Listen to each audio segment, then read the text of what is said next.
ছাত্র জনতার গণ অভ্যুত্থানের মুখে গত ৫ আগস্ট শেখ হাসিনা সরকারের পতনের পর একের পর এক চাঞ্চল্যকর তথ্য সামনে আসছে।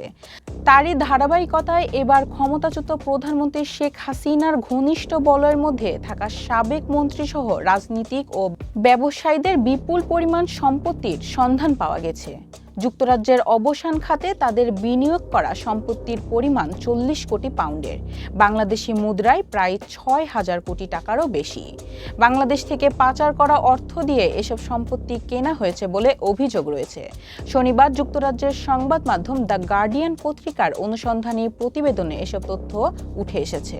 এর আগে ব্রিটিশ সংবাদ মাধ্যম অবজারভার ও বার্লিন ভিত্তিক দুর্নীতি বিরোধী প্রতিষ্ঠান ট্রান্সপারেন্সি ইন্টারন্যাশনাল এ বিষয়ে যৌথ অনুসন্ধান চালায়। বলা হয়, যুক্তরাজ্যের শেখ হাসিনা ঘনিষ্ঠ ব্যক্তিদের প্রায় ৩৫০টি সম্পত্তির সন্ধান পাওয়া গেছে। এর মধ্যে ফ্ল্যাট থেকে শুরু হয় সুবিশাল অট্টালিকা পর্যন্ত রয়েছে।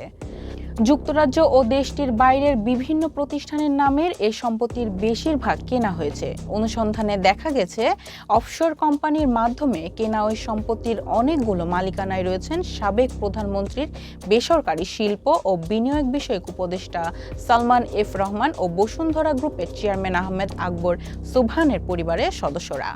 এছাড়া সাবেক ভূমিমন্ত্রী সাইফুজ্জামান চৌধুরী, নানা গ্রুপের চেয়ারম্যান নজরুল ইসলাম মজুমদার ও তাদের পরিবারের সদস্যেরও অনেক সম্পত্তির মালিকানা রয়েছে।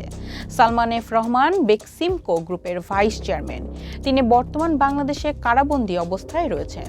তার বিরুদ্ধে অর্থ পাচারের অভিযোগ তদন্ত করেছে বাংলাদেশের অপরাধ তদন্ত বিভাগ সিআইডি। এছাড়া সালমান ও তার পরিবারের সদস্যদের ব্যাংক হিসাব জব্দ করেছে কেন্দ্রীয় ব্যাংকের আর্থিক গোয়েন্দা বিভাগ, বাংলাদেশ ফিনান্সিয়াল ইন্টেলিজেন্স ইউনিট।